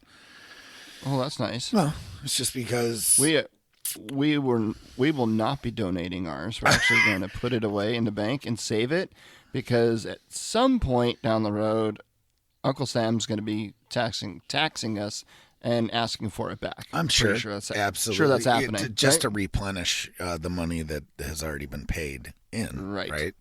Yeah. Because at the end of the day, folks, every bit of government spending is us spending.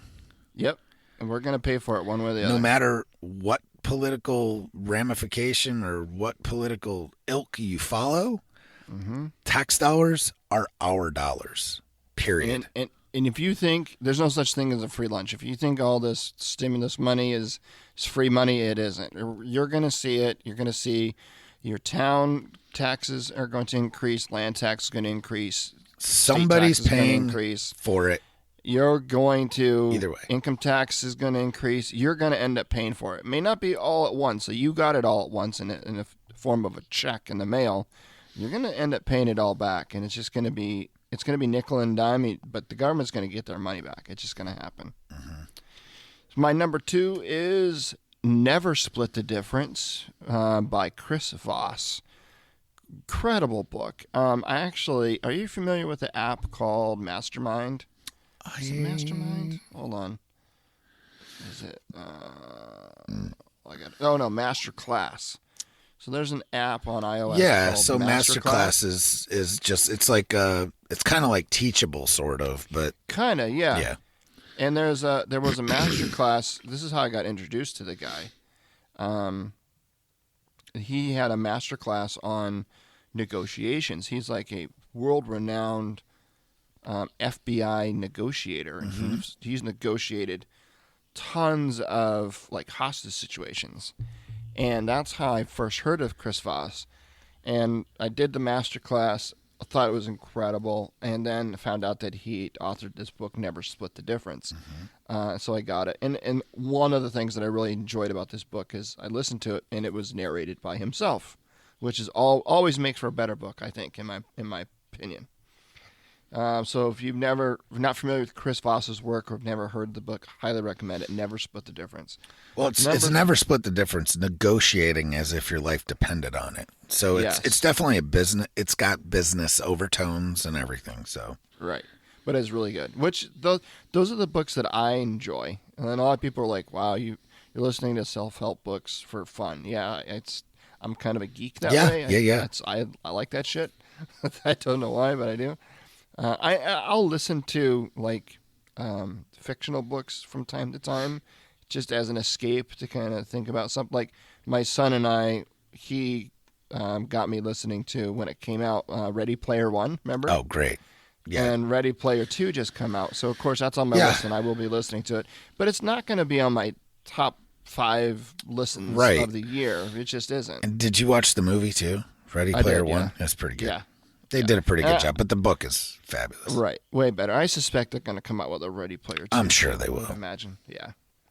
Number 3 is Turn the Ship Around by David Marquet. Now, David Marquet is a retired submarine captain. Submariner, right? And that's his book, Turn the Ship Around. And it's basically, I wouldn't call it a memoir per se. Maybe it is. I don't know. But it's really a story about him and his military career and how he was assigned different positions on different ships, and his leadership style was unlike every other conventional submariner commander's leadership style.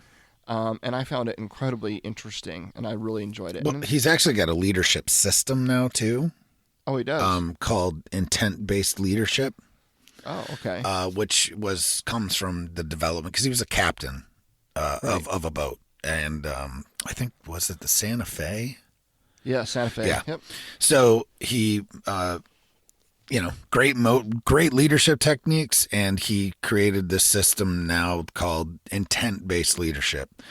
And it's like organizational leadership. It's like every other it's not like every other military thing, but it's based on that, and it's pretty good. I see the validity in it. It's not for every organization, but some organizations it would be great. Yep, absolutely. Number 4 for me was Leadership, Strategy, and Tactics by none other than Mr. Jocko Willink. Another leadership trainer. Yep, Echelon absolutely. front. That's on my list as well. Is it? Okay. And then, of course, I couldn't not include this book since we're talking about it every week. About Face by Hackworth, right? Yep, for sure. So those are my 5. Fortitude, which covers a whole bunch of genres, really. It's entertainment, it's leadership, it's just living life. It's pretty amazing. It's right. It really is good. It's so long, but it's such a good book. Yes, I agree. What do you have for your top 5? So my top 5 of the year, obviously, Fortitude and Leadership Strategies and Tactics by Jocko. I love the way leadership strategies and tactics, like the way that he presented all those was just great. His stories in there was amazing, right? So those 2, obviously, which we've already talked about. My next one, and this is probably the book of the year for me, was Breathe by James Nestor. Okay. So literally it talks about people and the way that you breathe and how totally screwed up we are. In especially in the Western in the West. The way that we approach it, the way that we are taught to breathe, all these things, right? That he goes through, and it totally has changed my health. Because as you know, I do coherent breathing. I do a bunch of different meditation practices daily, and a lot of this, and then Wim Hof too, right? So we talked about the Wim Hof method. This all kind of intersects together, but the way James Nestor did this book. So it's Breathe, the New Science of a Lost Art, and how we have lost how to breathe correctly in nature, right? And I'm telling you, it will change. It'll just change you. I don't know how else to describe it other than you absolutely should do it. And I'm telling you, follow some of the principles for a few months and your health will bounce because of it. Was this an audiobook? Yeah. Okay. But I went back and I bought the hard copy because it's, you know how I do that. Like I'll gather reference. So it's a reference book for me. So Breathe, the New Science of a Lost Art. Yeah, and if you want to, I'm not sure on the number, but he was on Joe Rogan. Okay. And so that goes over. He's been on a lot of podcasts when this book came out, which was in, I think, May of this year of 2020. Okay. So that book, Breathe by James Nestor. Then Man Up by Bedros I can never say his last name. Keulian, Keuilian, who is the... Bless you. Bless you. He is the founder and CEO of Fit Body Boot Camp. Yep. And his book, Man Up, was pretty inspirational. And it's a good leadership book. And then these other, so I have more than 5. I figured you would. But the reason is I read both. Eddie doesn't really read fiction. Not much, right? Not a whole lot, no. So I had to, so the one, there's 2. There's a series by Jack Carr, who was a SEAL, because God knows, we don't have enough SEAL books. We don't have enough SEAL books. But right. This is a la kind of like Tom Clancy, Brad Thor. Okay. One of those, Yeah. those books, right? Like a military guy, whatever, right? It's like a series of books? Yeah, so you have The Terminal List was the first one.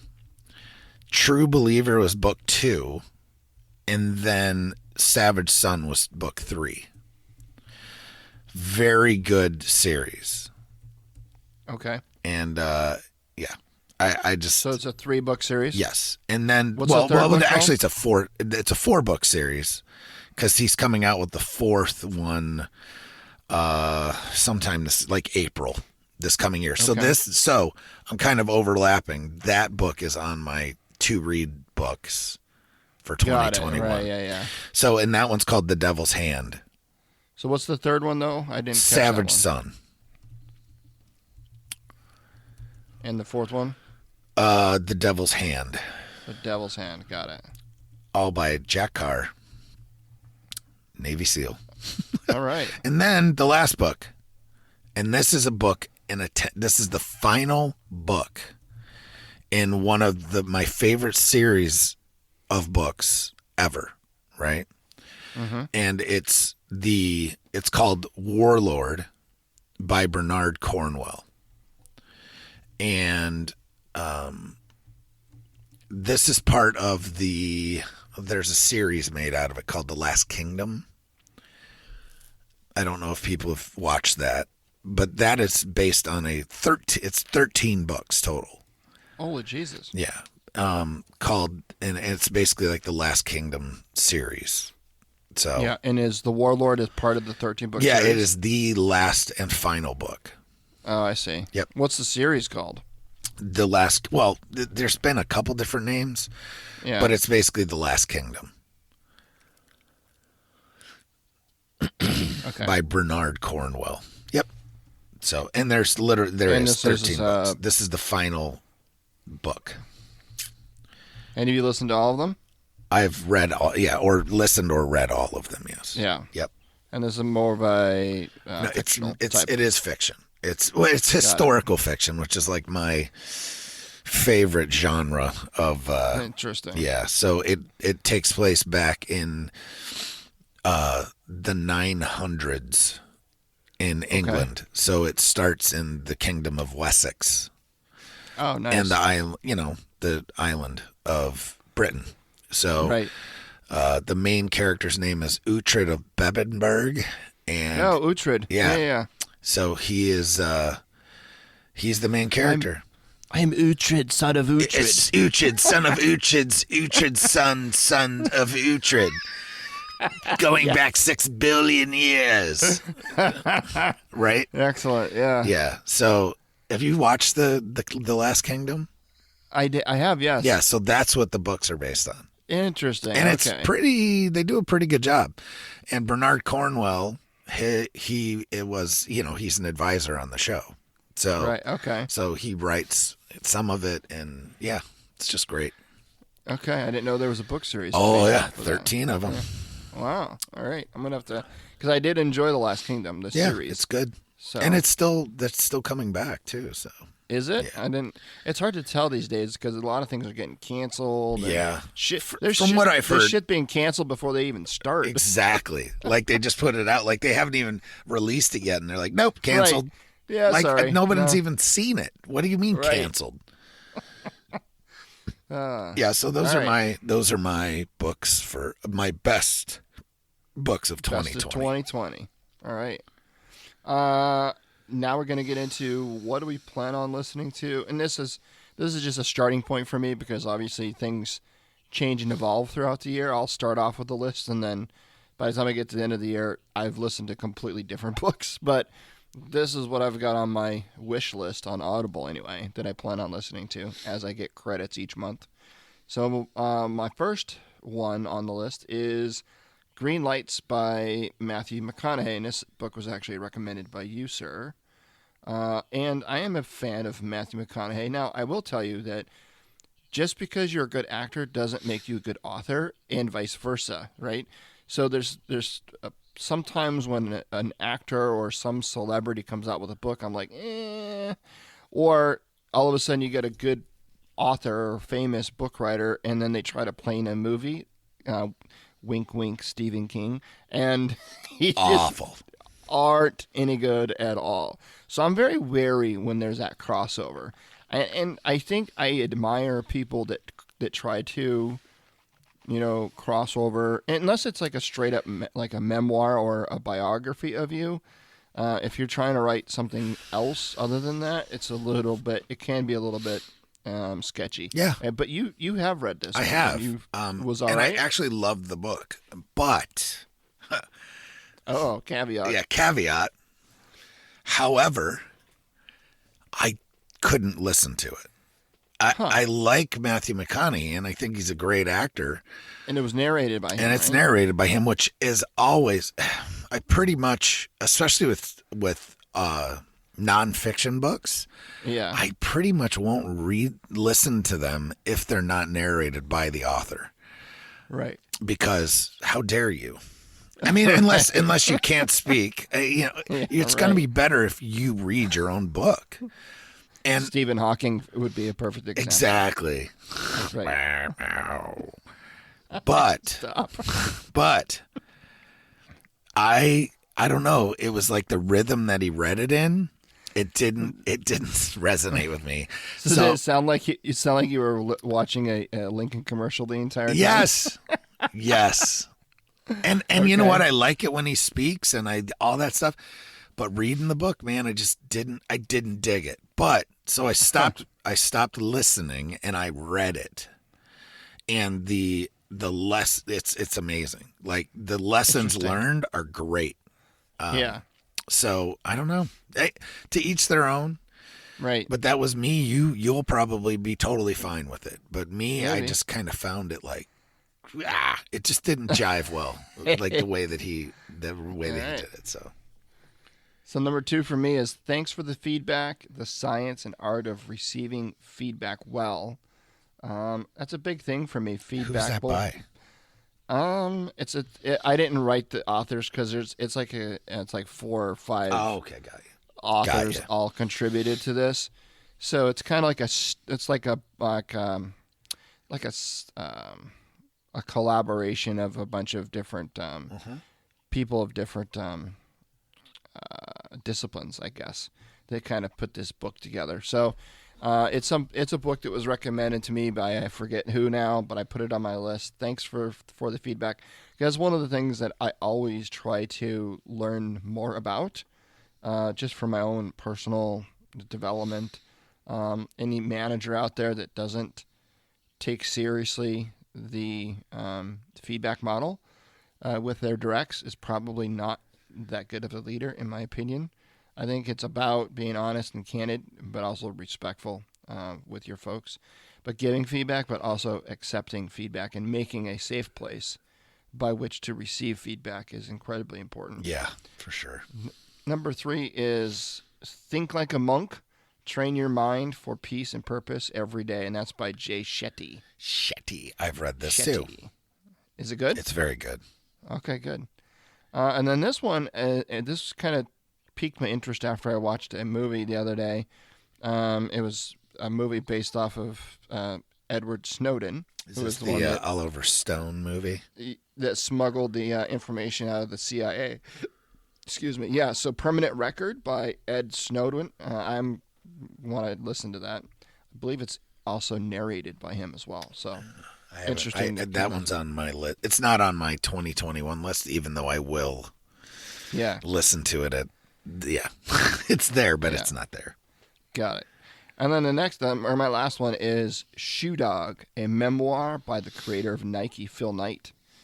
So I always like to listen to books from inspiring individuals. And, I mean, say what you will about, the social media kingpins, like,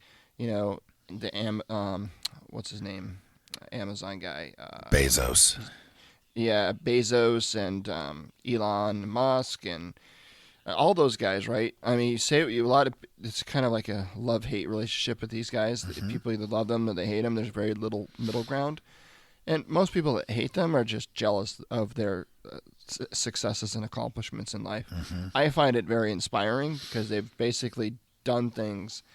And there was something that I read the other day that's like people that are trying to mimic people like Steve Jobs or Phil Knight or Jeff Bezos or any of the anybody that's trying to do what they've already done to try to make it big. They're like, you're not paying attention to these people and what they're trying to teach you. What they're trying to teach you is these guys are successful because they all created something from nothing.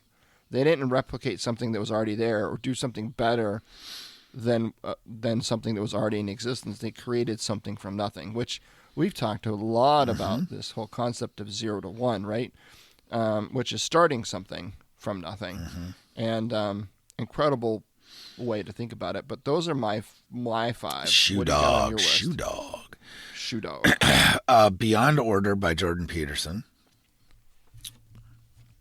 So this one, it's not out yet, but this is, Jordan Peterson has written 12 habits. There's a few books that he's written, but this is the next one in that series, kind of. So Beyond Order by Jordan Peterson. Yeah. I already alluded to The Devil's Hand by Jack Carr. Then the next one is called Atomic Habits by James Clear. Have you ever heard of this book? No. So it is, hold on real quick.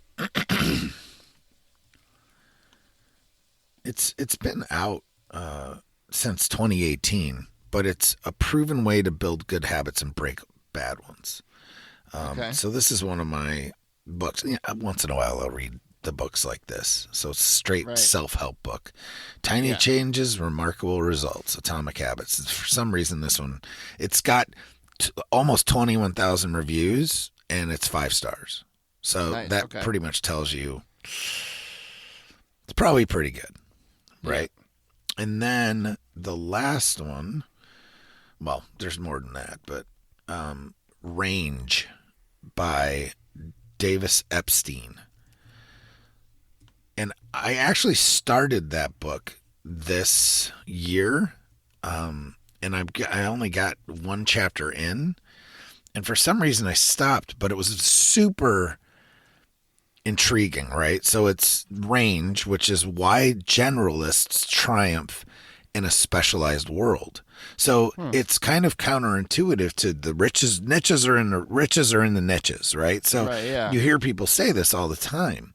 But in the end of it, at the end of the day, people silo themselves like that. Now, the reason that this intrigued me is because I am a true generalist. Anyone that knows me is like, how the fuck do you do what you do? Like, I've got my hands in so many different things. And people like, you're just killing yourself and you're not going to move forward in anything, which is totally not true.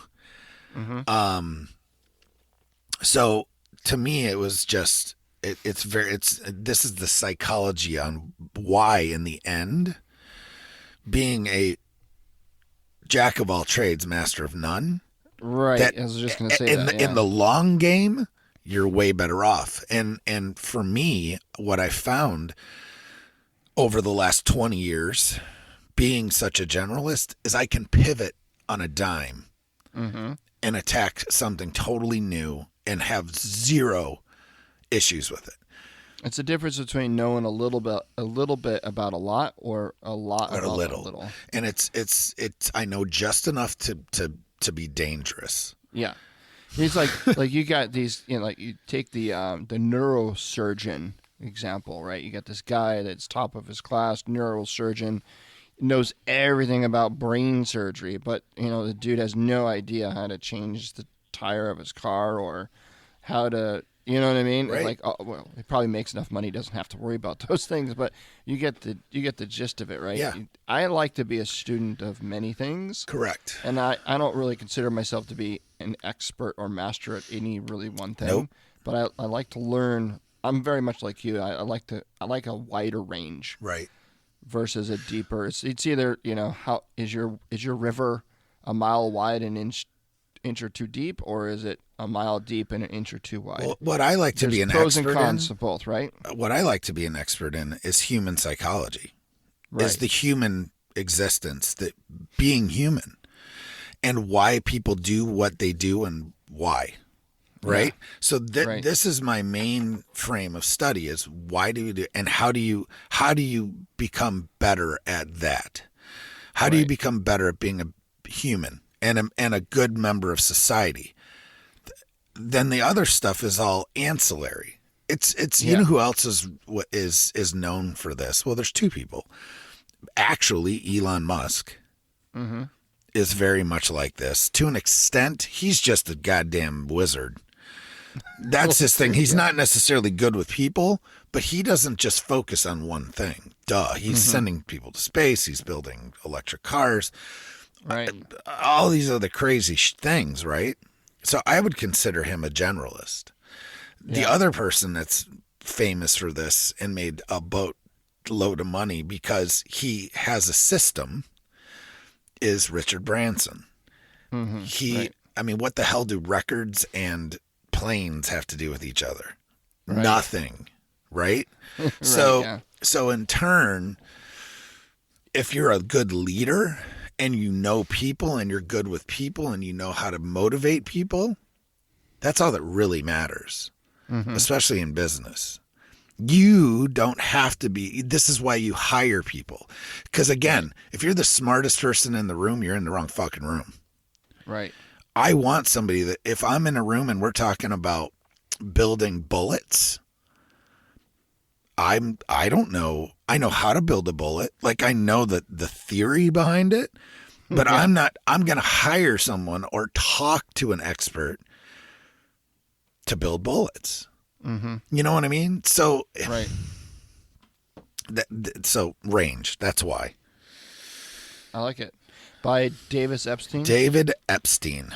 Did he hang himself or? Nope. Hey, he's not dead anyway, man. I know. I'm just kidding. No relation. No, I know. I'm just saying. Okay. Jeffrey did not commit suicide. Did not commit suicide, yeah. And then the last is a couple of books. Sorry. Okay. But it's one author. It's kind of a series. There's a theme here. It's actually 4 books.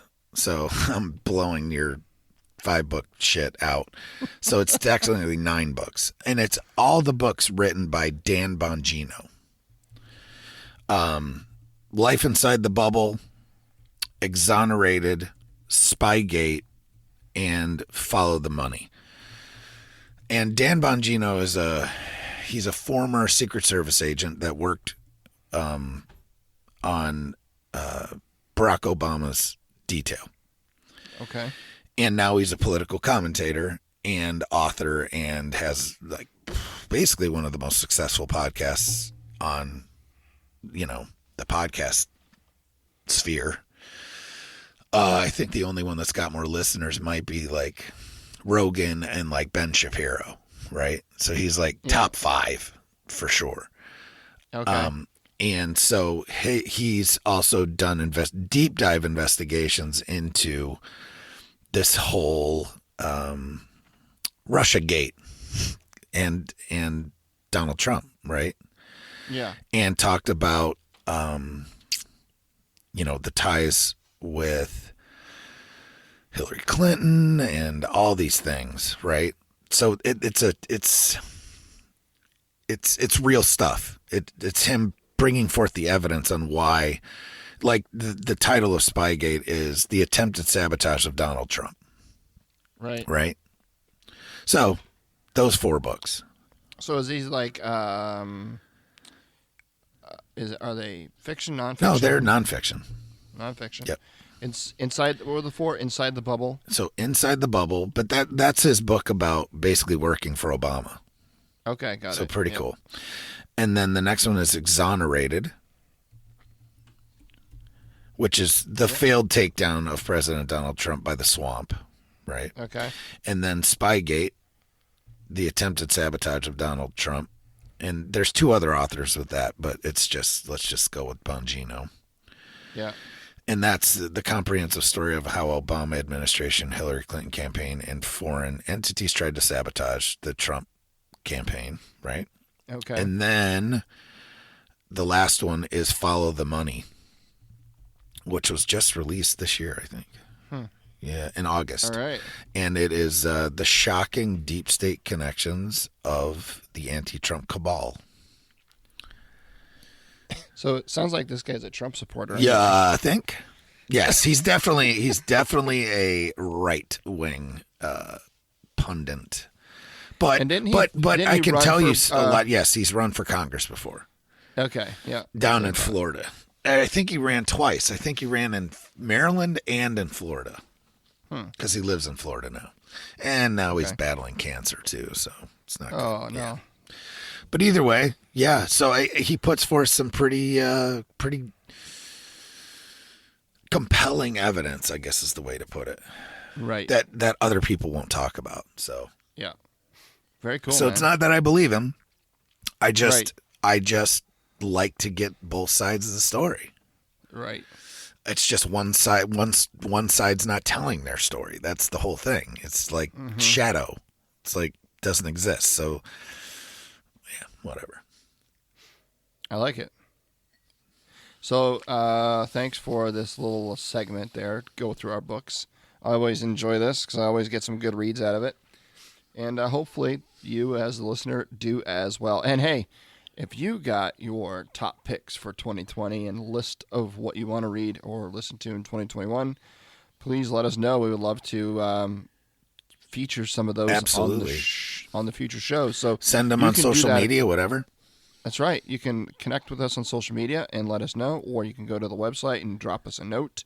There's a way that you can go to the bottom of the website. Yeah, I saw that you tested that today.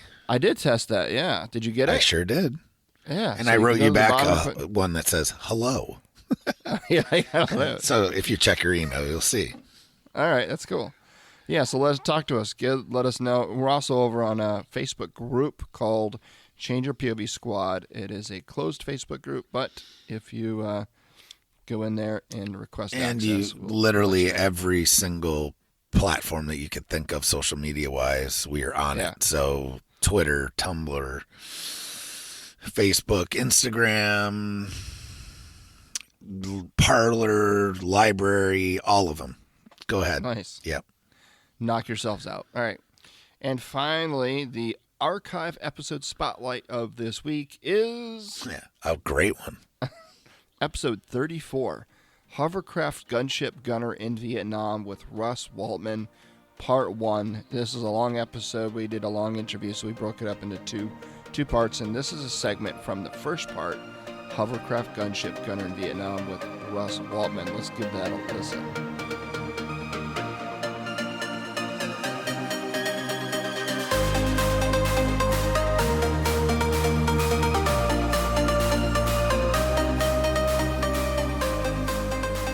When somebody mentions Vietnam, what's the one story that kind of comes to the front of your mind first? The very first one was January 31st, 1966. We were with 2nd of the 12th Cal. I was with A Company, and we got a radio message saying that B Company was getting overrun and that we should post haste get to their position to see if we could save the few people that were left. Unfortunately, the VC were monitoring the radio, and they set up an ambush between us and B Company. Almost got to B Company, and they had us in a 360-degree circle, and they opened up and they smoked our ass. That was the worst firefight that we had ever had, and it started about quarter to 8 in the morning and lasted until 11:30 that night. Wow. Now, were that regulars, or who was the? Regulars and MVAs. Yeah. Wow. How many, you would say? I don't know, but it's when you got fire coming from 360, it seems like the numbers quadruples. Oh, hell yeah. You know? Absolutely, yeah. So how did that finally come to an end? Well, the weird thing about it was 90% of the firefight took place in one of the biggest cemeteries in Vietnam, in the Bong Song area, and they buried their people with above the ground. I mean, not above the ground, but the dirt mound extended above the ground, and that's like Happy Mound. We called them Happy Mounds when I was in Korea. Exactly. Okay, they do the same thing there. Okay, I get it. That's what saved a lot of asses that day, because they had us dead to rights. There wasn't nowhere to go but to hide behind those mounds. Wow. And yeah, I know exactly what you're talking about. I mean, it's kind of ironic that you're using the final resting place of of a human being as protection, but hey, you get what you get, and that's it. My platoon sergeant came up to me and told me, he said, I want you to take the gun over to the southeast corner by that little mud hut. He said, I want you to set up there as a blocking force until I send for you. So I took the squad over, and we set up by the mud hut on the southeast corner of the graveyard. And it got dark, and this is one of the weirdest, if not the weirdest thing that ever happened to me. We were sitting there, and there was a lull, just a small lull in the fighting. And we were all coffee addicts. So we broke up a little twig, got some fire started, and we were sitting there making coffee. And I looked up, and there were 2 Arvins. And at first I thought they were NVA, but they had steel pots and flat jackets on. They come walking up to me, and they had a set of dog tags. They said it was unlucky for them to touch a dead man's dog tags. So they had a set of dog tags draped over a stick. They were carrying them with a stick, and they walked right up to me. And it was just about dark 30. The C-130s were over here with dropping flares for us and everything. So this whole thing took place under the light of flares. And they came up to me, and I said, what do you want? And he says, we take dog tags off of dead GI. I said, where? And he pointed to the northeast corner of the cemetery, a place that I hadn't been during the whole 12-hour firefight. I was mainly on the south and southeast corner only. And I said, okay, give them to me and I'll turn them in. And as I reached up to take them off the stick, they turned around and walked off. And my assistant gunner and ammo bearer, he says, whose are they? And I looked at them under the light of the flare, and all I could see was blood and mud. So I took my coffee and I poured them over the dog tags, and I washed them off. And this is some Rod Sterling shit here, because when I washed them off, they were mine. Oh, no way. Yeah, I swear to God. I put my hand on the Bible, and I swear to God. I don't know how they got them, but they told me they took them off a dead body. And I reached up around my neck, and mine were gone. Wow. That was one of the weirdest things that ever happened to me. And to this day, it still freaks me out when I lay there in bed, wondering how they got them and how they got covered with blood, And I wasn't even in that section of the cemetery. Right. So. Wow. That is crazy, man. War is just, it's undescribable. It's unbelievable. And the things that happen in war, sometimes you'll never understand, I've heard people use the phrase, this happened and it made my blood run cold.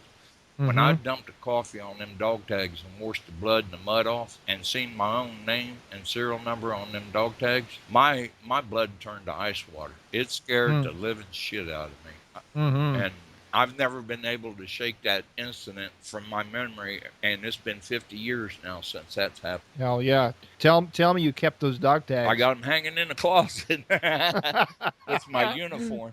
Hell yeah. So, wow. That's, it's a terrible story to hear about, the conflict that occurred, because I'm sure you lost a lot of guys in that firefight. But it's a sobering story. And it's tough. I mean, you go through something like that and you survive on the back end and you wonder, why in the hell did I get out of this? Yeah. Why, I mean, especially as a machine gunner, oftentimes the machine gunners are targeted more so than any other combatant on the battlefield because you can create so much havoc and death. But machine gunners are one of the first targets taken out, or at least they try to, right? But yeah, when I first took over the gun, all the other older gunners in the platoon had been there longer than me. They come over to tell me, to clue me in on some stuff, and they said, that when we hit battle, he said your life expectancy is 12 minutes long. Mm-hmm. And we used to go out on 8-man squad patrols, and what would happen is you never have up in 2 Corps, you don't ever have a straight trail through the jungle. It's crooked. It goes up, down, to the right, to the left, back down, back up again. So you lose track of the people in front of you just momentarily. But when you walk into an ambush, there's only, out of 8 guys, there's only 1 guy carrying a 60. The other 7 guys are carrying M16s. And what happened when you get ambushed, every single time, those 7 people would put them up on fully automatic and fire their whole magazine in the direction of the incoming rounds, which were only at most 40 yards away. But then what left you in a situation is you're 8 men strong and 7 of you are out of ammo and changing clips. So when you open up with a 60, even if you try to disguise your location by only firing 10-round bursts, they still know who you are and where you're at. Right. Definitely. I mean, that when you open up with that pig, man, it definitely sounds different than a 16 on fully auto. You know what I mean? It saved my butt so many times. When I came home, one of the very first tattoos I got, it goes from my elbow all the way down to my wrist, is an M60 gun. Nice. When I first joined the Army, they were actually phasing those out and replacing them with the M249 SAW and 240 Bravos. More efficient, higher rate of fire, all of that stuff. The 60s were kind of at the end of their lifespan, I guess. But guys that carried the 60s that I talked to, they love them. You know what I mean? They were reliable, and I wouldn't have given it up for nothing. Never would I went back. What was really ironic was when we took all of our basic and AIT with the M14, and then they made a changeover. We got to Vietnam, and like in civilian life, when you take a job, all the old guys that's been working there, they like to razz you and pull tricks on you and shit. So when we walk into the armor's room, he laid that black plastic rifle up on the table. And what was so ironic about it, at the same time, back in the States, Mattel came out with a toy gun that looked almost like the M16. I thought the armor was pulling a joke on me. I said, okay, give me the 14. He said, no, we turned all the 14s in. He goes, you get a 16. I said, dude, I don't even know how to clean this or tear it apart. He said, He goes, you better learn because you're going out tomorrow. Oh, wow. So 2 firefights with the 16, and then I went to the 60 and I stayed there. Yeah, smart man, that's for sure.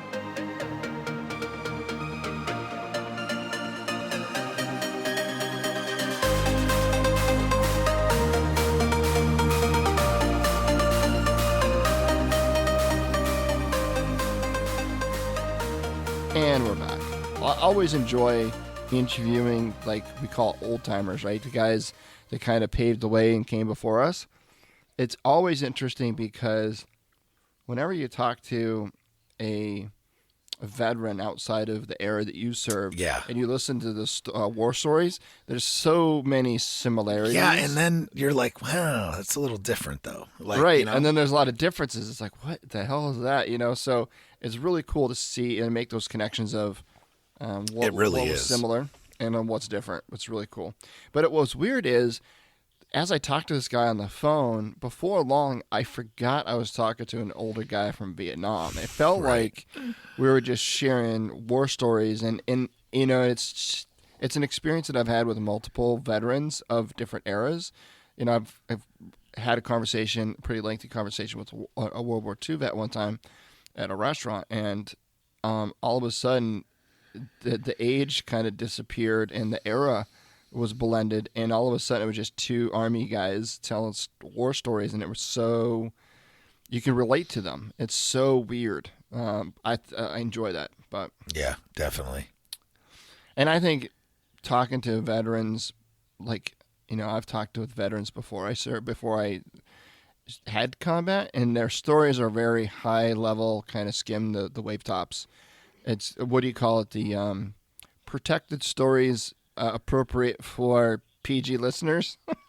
Right. But then you talk to the same veterans after you've had that same combat experience, and those stories get much deeper, and all of a sudden some of the same themes that came out of their experiences are some of the same themes that you share with them and your experiences, and it's yeah, man, pretty deep Absolutely. stuff. But there we have it. Thank you for this show. Thank you, sir, for carving out some of your Sunday morning time to share with us. And eventually, I want to get on here and talk about everything that you've got going on with breathing and meditation. And, Oh my God. Yeah. I don't want to. I don't want to put you on the spot. No, but I definitely want to get to the point where we want to talk about that. Yeah, for sure. And if you go to like our YouTube, you'll kind of get a little glimpse. Go to our YouTube channel, you'll get a little glimpse of what's going down.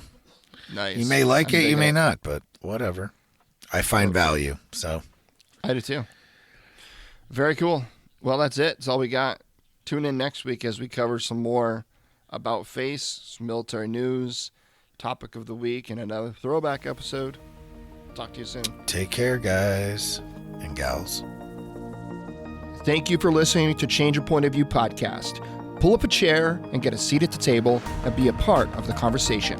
Connect with us over on Facebook at our closed Facebook group called Change Your POV Squad. Let us know what you think of the show, good, bad, or indifferent. We'd love to hear your thoughts.